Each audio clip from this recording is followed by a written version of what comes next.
Music is the last form of magic. It has the power to change everything.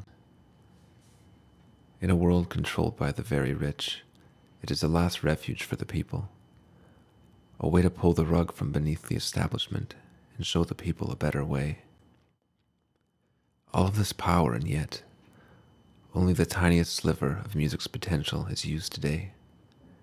Business has perverted it to an abomination, an empty shell.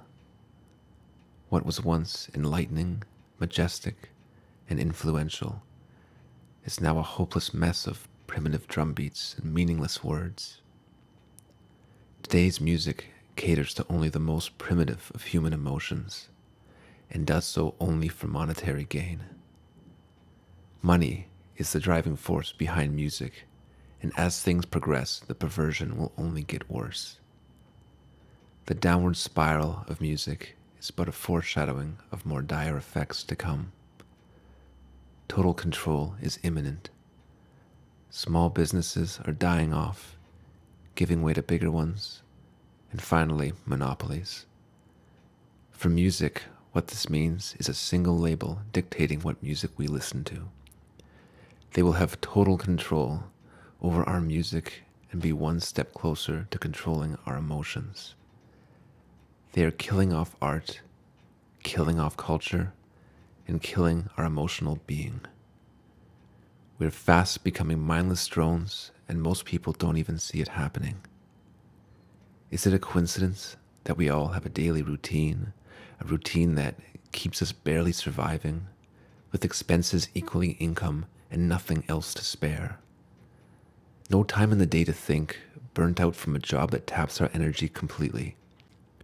A constant fear of breaking our routine and simply doing what we want with our life, perhaps even finding our passion. Is it a coincidence that almost all of us gauge our self-worth completely by money?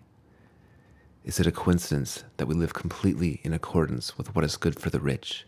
We run the machines, we consume, we pump money back into the system, we are completely unsatisfied, and we accept this. A common theme arises here.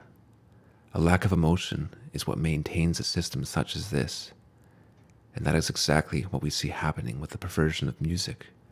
Something that has the incredible power to sway emotions must be contained, controlled.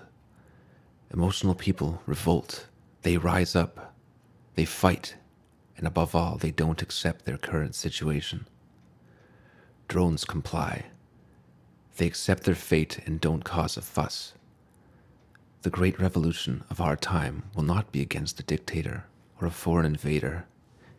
It will be a fight against the slow death of our emotional selves, a fight against control. It is time to set an example, and it is here we must take the first step.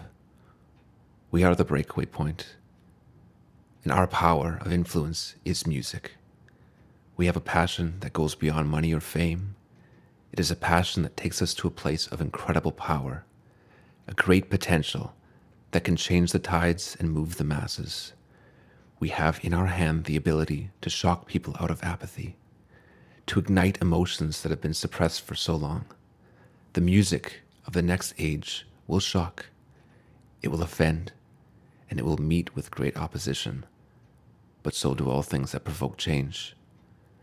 So if you are among the brave, help lead the way.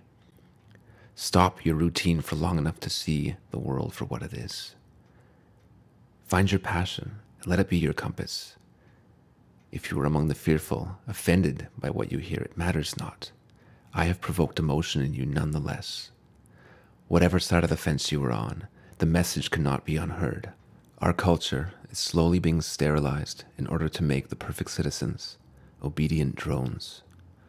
It starts with music, but it will not end there unless there is a drastic change. You may be enlightened by this, or offended. Either way, I have done my job. Only one question remains. Don't you want to break away?